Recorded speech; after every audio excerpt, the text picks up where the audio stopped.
Wara li l-Ministru għall-Finanzi u x-Xogħol Clyde Caruana fil-Parlament ħabbar il-budget għas-sena d-dieħla nhar it-Tnejn, is-Servizz Pubbliku beda l-ħidma tiegħu biex il-miżuri għall-budget 2023 jitqasmu bejn il-Ministeri rispettivi u tibda l-implementazzjoni tagħhom. Għal kull miżura jitħejja pjantazzjoni b'dettalji dwar kif il-miżura se tkun qed tiġi fis-seħħ. Imbagħad id-Direttorat tal-Implementazzjoni tas-Servizz Pubbliku jibda jsegwi il-progress b'mod regolari u jibda jsir rapportaġġ li jittella wkoll għal konsiderazzjoni tal-Kabinett tal-Ministri.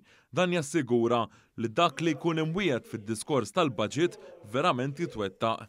Intant il-pass li jmiss fil-Parlament huwa li nhar it-Tnejn li ġej ikun hemm ir-reazzjoni tal-kap tal-Oppożizzjoni u l-għada it-tlieta ikun hemm ir-reazzjoni dwar il-budget mill-Prim Ministru Robert Abela. Imbagħad mill-4 ta' Novembru il-Parlament se jkun qed jiddiskuti l-estimi finanzjarji għas-sena d-dieħla.